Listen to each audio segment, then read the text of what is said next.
káyì má gbé kúrò níbẹ̀, tó bá gbé kúrò níbẹ̀ ó pàdánù nǹkan tó pọ̀. Ẹ bá mi sọ fún Àkọ́bí ọmọ àti Àbígbẹ̀yìn pẹ̀lú gbogbo àwọn tí wọ́n máa ń gbọ́ mẹ́sẹ̀jì fún àwọn lógo tí wọ́n ò rógolo. Ẹ bá mi sọ fún wọn pé wọ́n kú oríire. Tó bá rí fídíò yìí wò ó ti ṣoríire. Má jẹ́ kí wọ́n pajá lọ́bọ̀ fún ọ, ẹni kòkó rẹ̀ yè ló mọ̀ ọ́ lọ. Nǹkan kan tí mo fẹ́ jẹ́ kó yí ọ ni wípé ayé kì í bó lófo ṣe, ṣùgbọ́n ayé máa ń fẹ́ràn láti bó ológo ṣe. Ológo ni ẹ, o nílò láti jà láti rógolo.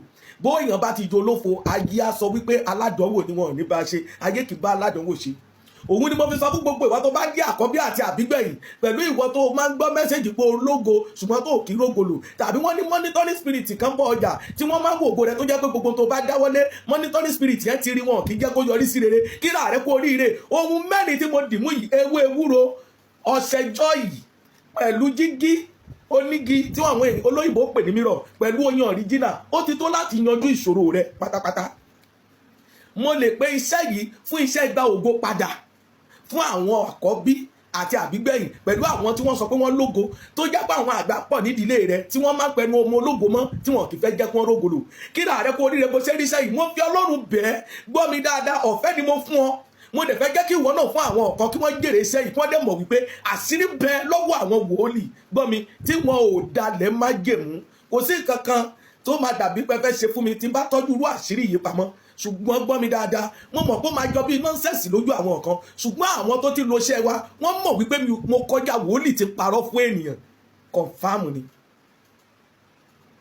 Ológo ni o fáyìn, odidi Àkọ́bí ọmọbìnrin tó fáyìn tó rẹwà, o lórí ọkọ, so dáa kó didi Àkọ́bí ọmọ kó máa tún máa tọrọ jẹ lọ́wọ́ àwọn àbúrò rẹ̀.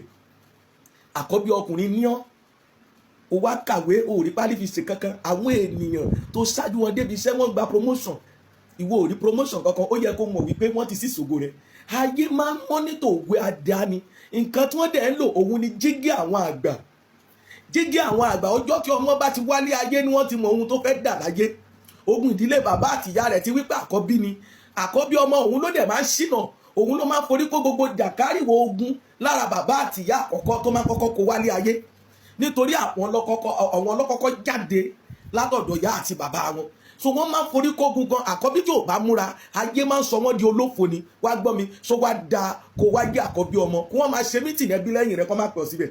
Ìdí tí wọ́n fi pè ọ́ òun ni pé wọ́n ti mọ̀ wípé àwọn olówó ni wọ́n máa ń gba advice rẹ̀. Ẹni tí ò bá ti lówó lọ́wọ́ kò lá advice lẹ́nu.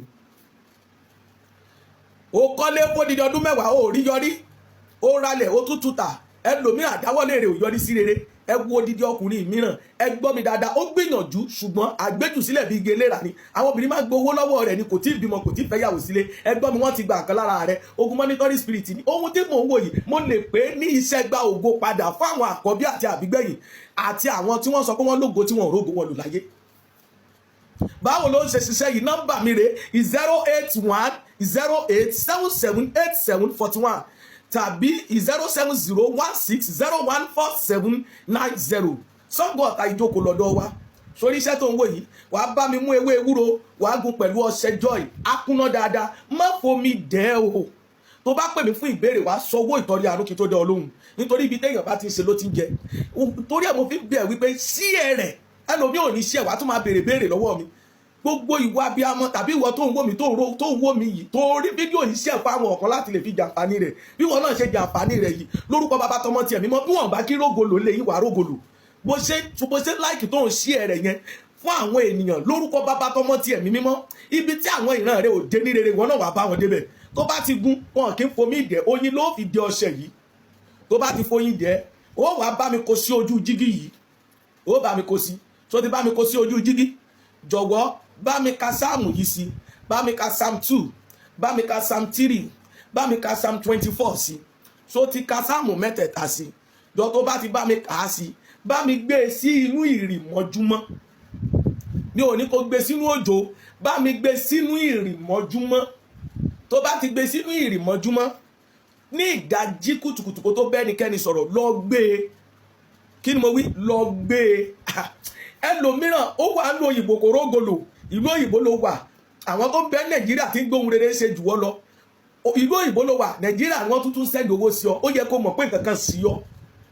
gbogbo nǹkan táwọn kan fi ọdún méjì lé nílùú òyìnbó ìwọ ti wà ní odidi 15 years 10 years 12 years ó dẹ̀ sọ pé no problem God will do it God ọlọ́run máa ṣe ṣùgbọ́n gbà mí ó nílò ìgbìyànjú nítorí wípé àwọn tó ṣí ọmọ ò dákẹ́ òun ló fi rọ́nà lọ gbogbo àdúrà téèyàn bá gbà téèyàn bá tètè ré sí gbọ́ mi ìgbìyànjú ló nílò ọlọ́run dẹ̀ máa wà lẹ́yìn onígbìyànjú àdúrà ń gbà ṣùgbọ́n gbà mìíràn ó nílò nǹkan kan láti lè fi ran àdúrà rẹ lọ́wọ́ eléyìí kì í ṣe ẹ̀sìn ẹ gbọ́ mi gbogbo ẹ̀yin tẹ́ ẹ fẹ́ rògbòlò láyé báwo lẹ́ ṣe lé ọṣẹ yìí o ẹ gbọ́ mi àárọ̀ kùtùkùtù kóòrùn tó yọ lóòwì ọṣẹ yìí ṣùgbọ́n ní ọjọ́ tí wọn ò kí ń wẹ̀ wọn ò kí ń wẹ̀ ní ọjọ́ Thursday wọn ò kí ń wẹ̀ ní ọjọ́ Saturday gbọ́ mi dáadáa ọjọ́ méjì yẹn má wẹ̀ mo wá fẹ́ Ọlọ́run bẹ̀ ọ́ tó bá fẹ́ jẹ́ kí iṣẹ́ yìí ṣiṣẹ́ dáadáa ọjọ́ àkọ́kọ́ tó bá wẹ̀ ọṣẹ yìí ọjọ́ kejì tó bá wẹ̀ iṣẹ́ yìí ọjọ́ kẹta tó bá wẹ̀ iṣẹ́ yìí ó lè mọ̀ kó confam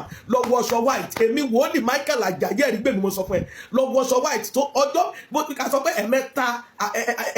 ẹ̀mẹ́ta àkọ́kọ́ tó wẹ̀ ọṣẹ yìí aṣọ white jẹ́ kó wà ní aṣọ tó wọ̀ wá wo ohun tó fẹ́ ṣẹlẹ̀ bóyá àṣírí wà bí kò sí àṣírí wá gbọ́ mi dáadáa gbogbo ìwọ tó bá ní àǹfààní láti wá sí Ṣílò wa ní ọjọ́ Wednesday yìí I think Wednesday yìí it will be on the 3 June yes on the 3 June tó ń wò yìí tó bá ní àǹfààní àti wá sí Ṣílò wa sórí iṣẹ́ yìí wà ní àǹfààní láti rà ní pẹ̀lú just 3,000 naira ṣùgbọ́n ìwọ tó ò lè wá tó bá fẹ́ ra iṣẹ́ yìí kò dín ní 15,000 naira even tọ́jọ́ rẹ bá tún jìjù tàbí ibi tó ti pè bóyá kí ó jìnnà gidi gan màá tún gbé owó lé má bínú ṣùgbọ́n ìwọ tó bá ní àǹfààní láti wá sí Ṣílò wa ní ọjọ́ Wednesday on the 3 June yìí Wednesday àkọ́kọ́ nínú oṣù kẹfà ọdún 2026 gbọ́ mi wà ní àǹfààní àti gbà ní just 3,000 àwọn tí a ti ń ṣiṣẹ́ jígí kan lọ ní Ṣílò àwọn èèyàn máa ní àǹfààní láti gbà pẹ̀lú just 2,000 naira so ti pé kò wọ́n ṣùgbọ́n tó bá pè mí pé wòlíì ẹjọ́ ẹ ṣàánú mi kò sí bóyá fẹ́ bẹ̀ mí tó iye tí mo ń ta ni ẹ̀